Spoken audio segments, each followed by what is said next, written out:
In 1650, the Dutch Republic was the wealthiest nation on earth.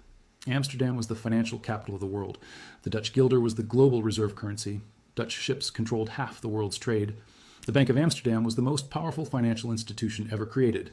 For a tiny nation of barely 2 million people crammed into a swampy corner of Northern Europe, the Dutch Republic achieved something unprecedented.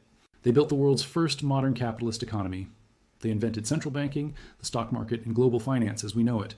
They were richer per capita than any nation before or since. Just 90 years later, in 1740, the Dutch Republic was a has-been. The guilder was collapsing. Amsterdam was being eclipsed by London. Dutch trade dominance was gone. By 1780, the Dutch were begging France for a bailout. By 1795, France invaded, and the Dutch Republic ceased to exist. The nation that invented modern finance was destroyed by debt, war, and the loss of reserve currency status in less than a century. The history books will tell you the Dutch declined because of competition from Britain and France, because they were too small to compete with larger nations, because the tide of history shifted. That's partially true. But it's not the real story. The Dutch Republic collapsed because it went bankrupt. Not morally bankrupt, financially bankrupt. The Dutch made the exact same mistakes that Britain would make 200 years later, and the exact same mistakes America is making right now. Over the next 20 minutes, I'm going to show you exactly how the Dutch lost their empire, how the guilder went from the world's reserve currency to worthless, and why the pattern that destroyed the Dutch in 90 years is being repeated by America in real time. Because the Dutch collapse wasn't random. It was mechanical, debt accumulation, currency debasement, loss of reserve status, financial collapse. It's the same playbook, and it always ends the same way.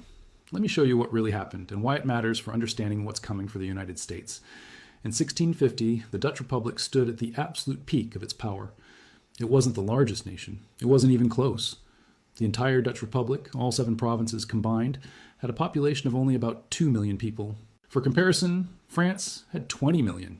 Spain had 8 million. England had 5 million. The Dutch were outnumbered 10 to 1 by their neighbors. But what the Dutch lacked in population and territory, they made up for in wealth. Staggering, incomprehensible wealth. Amsterdam in 1650 was the financial center of the world. Not just Europe, the world. The Bank of Amsterdam, founded in 1609, was the most powerful and trusted financial institution on the planet. It operated the world's first fractional reserve banking system. It issued the guilder, which was backed by gold and silver at a fixed rate. This wasn't just a promise. You could walk into the Bank of Amsterdam and exchange your paper guilders for actual precious metals. This made the guilder the most trusted currency in the world. International merchants didn't trade in their local currencies. They traded in guilders.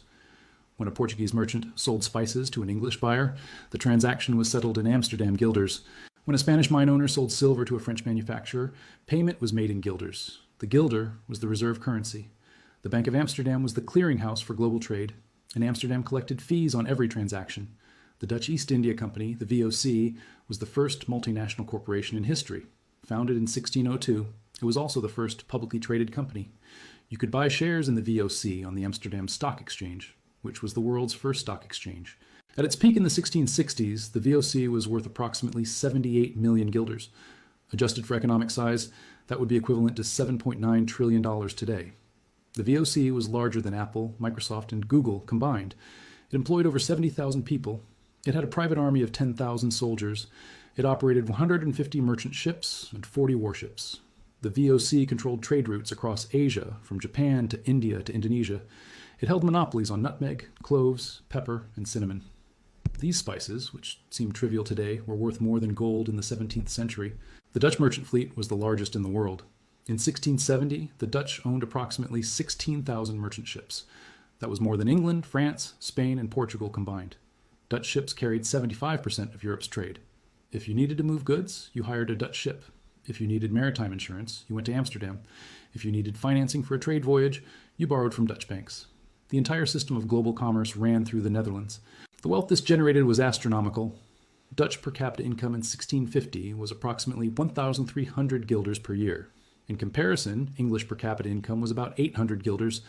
French income was around 600 guilders. The Dutch were twice as wealthy as the French and 60% wealthier than the English, despite being a fraction of the size.